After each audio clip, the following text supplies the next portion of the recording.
السلام علیکم ناظرین، آپ کو اپنے چینل میں خوش آمدید کہتے ہیں۔ سن میرے دل ڈرامے کی آنے والی قسط کی بات کریں گے، جس میں عمار کہتا ہے صدف سے کہ تم نے اس سے پہلے تو تم نے کبھی بلال عبداللہ کا نام نہیں لیا تھا۔ اور عمار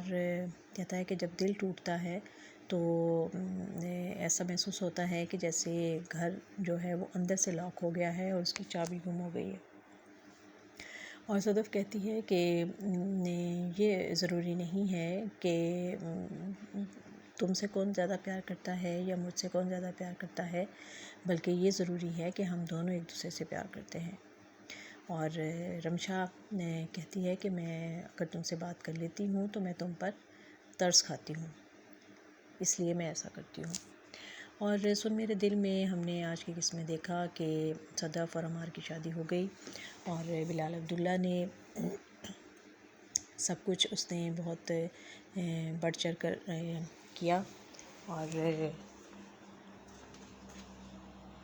ان کی خوشیوں میں باقاعدہ شامل ہوا، اور اس نے حق ادا کیا جو کہ اس کے صدف کے جو والد صاحب تھے نامدار صاحب، ان کے پاس انہوں نے اپنی زندگی کے بہت سال جو تھے وہ گزارے ان کے ساتھ اس ملازمت میں، اور ان سب کی بہت جو خدمت کی بلال عبداللہ کی اور اس کے والد کی، تو اس نے وہ حق ادا کیا اور آج ان کی بیٹی کا فرض ادا کیا۔ اور اس سے پہلے کہ صدف جو تھی وہ اس بات کو کافی محسوس کر رہی تھی، اور وہ اپنی مائیوں کی دلہن بنی ہوئی وہ بلال عبداللہ کے پاس آتی ہے اور اس سے معذرت بھی کرتی ہے، اور اس سے کہتی ہے کہ میں نے ابا کو دیکھا تھا خواب میں، ابا خوش نہیں تھے، اور میں نے ان سے پوچھا کہ آپ کس بات پر ناراض ہیں، تو وہ بولے نہیں اور چلے گئے۔ جس کے بعد بلال عبداللہ اس کو تسلی دیتا ہے کہ نہیں، تم بالکل یہ بات نہ سوچو، نامدار صاحب بہت خوش ہوں گے، اس لیے کہ اس سے پہلے جب بھی میں شراب پیتے ہوئے اگر تمہارا ذکر کر دیتا تھا تو وہ ان کو اچھا نہیں لگتا تھا اور مجھے ڈانٹ دیتے تھے، تو وہ کبھی بھی مجھے اپنے داماد کی صورت میں وہ مجھے قبول نہ کرتے، اور وہ ہمیشہ تمہاری خوشی میں خوش ہوتے، اور آج تم خوش ہو تو وہ بھی خوش ہوں گے، اس لیے اس بات کے لیے تم بالکل بھی پریشان نہ ہو۔ اور بہت ضبط اور حوصلے کے ساتھ بلال عبداللہ نے اپنی محبت جو تھی وہ اپنے ہاتھوں سے کسی اور کو سونپ دی،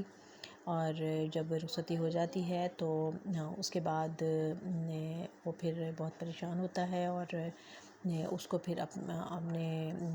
جو اندر جو اس کے درد جاگ رہے تھے وہ بھی اس کو بہت یاد آتے ہیں، اور وہ پریشان ہے، اس کو یاد بھی کرتا ہے، اور لیکن اب یہ حقیقت بھی اس کے سامنے تھی کہ صدف جو ہے وہ اس کو پسند نہیں کرتی تھی، بلکہ وہ عمار سے شادی کرنا چاہتی تھی، اور بلال عبداللہ یہ کہتا بھی ہے کہ اچھا ہوا میری تم سے شادی نہیں ہوئی، ورنہ میں یہی سمجھتا کہ شاید جو آپ لوگ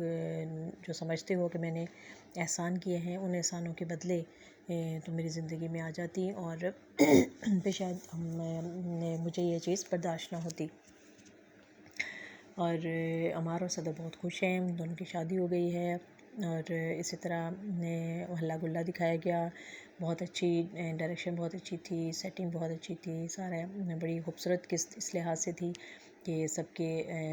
بہت اچھا خیال رکھا گیا، سب کے لباس کا، اور بڑی ڈیکوریشن بڑی اچھی کی گئی، خوبصورت چیز نظر آ رہی تھی سب۔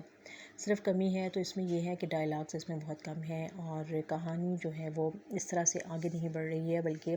ایسا لگتا ہے کہ وہی ایک نقطہ ہے جس پہ گھومتی چلی جا رہی ہے کہانی، اسی کے گرد بار بار وہی باتیں رپیٹ ہو رہی ہیں، اور وہی چیزیں دکھائی گئی ہیں، پوری قسط گزار دی گئی اسی میں کہ مہندی ہو رہی ہے، اسی میں گزار دی گئی کہ پھر رخصتی ہوئی ہے، اور قسط ختم کر دی گئی، جو کہ کافی تشنگی سے محسوس ہوتی ہے کہ کچھ آگے بڑھے کہانی اور کچھ پتہ چلے۔ اور ادھر پھر دکھایا گیا کہ رخصتی کے بعد رمشا جو ہے وہ آتی ہے بلال عبداللہ کے پاس آتی ہے، اور اس کو پتہ ہے کہ وہ اس وقت بہت دکھی ہوگا، تو وہ اس کے لیے پینے کے لیے شراب کی بوتل بھی لے کر آتی ہے، تو وہ دیکھ کر بہت حیران ہوتا ہے، اور وہ اپنے ملازم سے پوچھتا ہے کہ یہ بوتل کون لایا ہے، تو وہ رمشا کہتی ہے کہ یہ میں لے کر آئی ہوں آپ کے لیے۔ وہ کہتا ہے نہیں، اب میں نے پینا چھوڑ دیا ہے اور میں نے عہد کر لیا تھا کہ اب میں نہیں پیوں گا، اور جو سرور اور جو مزہ کھوئی ہوئی محبت کو یاد کرنے میں ہے وہ شراب پی کر نہیں آتا۔ تو اس نے اپنے آپ کو کافی بدل لیا ہے۔ اور پھر رمشا اسے کہتی ہے کہ کیا میں چلی جاؤں؟ تو وہ کہتا ہے کہ ہاں، اگر تمہارا کوئی انتظار نہیں کر رہا ہے تو تم رک سکتی ہو اور صبح تک چلی جانا اور میرے ساتھ بیٹھ کر یہ سارے منظر دیکھو۔ تو وہ کچھ دیر رکتی ہے، پھر اس کے بعد وہ چلی جاتی ہے، اور وہ بھی اندر سے بہت دکھی ہے، کیونکہ اس کا خیال تھا کہ شاید صدف کے ساتھ اس کی شادی نہیں ہوئی تو اس کی توجہ حاصل کر لے گی وہ، لیکن بلال عبداللہ نے ابھی تک اس کو ایسا کوئی ہنٹ نہیں دیا ہے جس سے کہ وہ یہ سمجھ سکے کہ وہ اس کو اہمیت دے رہا ہے اور یا اس کی ضرورت ہے، محسوس کر رہا ہے۔ یہ ڈرامہ جو ہے وہ کافی کچھ تھوڑی امید ہے کہ اب آگے جب اسٹوری چلے گی تو اس کو کچھ تھوڑا نئی چیزیں شاید دیکھنے کو ہمیں ملیں گی، کوئی نئی چیز سامنے آئے گی۔ اب دیکھتے ہیں۔ اور شادی کے بعد بھی وہ دونوں جب باتیں کر رہے ہیں تو اب صدف جو ہے وہ کافی حد تک متاثر ہے بلال عبداللہ سے، ہونا بھی چاہیے کہ بلال عبداللہ نے اس کے لیے بہت کچھ کیا ہے، اور بغیر کسی لالچ کے، بغیر کسی غرض کے اس نے بہت کچھ کیا ہے ان کے لیے۔ بھائی کا علاج بھی کروایا ہے، اور ڈونر بھی وہی تھا، اور پھر شادی کا ارینجمنٹ بھی کیا اس نے ان کو دونوں کو، اور اس کو کافی پروموشن بھی دی، گھر بھی لے کر دیا، اور گاڑی بھی مل گئی ہے۔ ایک اچھی زندگی گزارنے کے ان کو پورے موقع دے دیے گئے ہیں۔ تو اب آگے دیکھتے ہیں کہ بلال عبداللہ کی کہانی کیا چلتی ہے، بلال عبداللہ کی زندگی کا رخ کیا ہوتا ہے، اور اس چیز کا ہمیں انتظار ہے۔ دیکھتے ہیں اب رائٹر آگے اس کہانی کو کس طرف لے کر چلتے ہیں۔ دیکھتے رہیے خوبصورت ڈرامہ سن میرے دل۔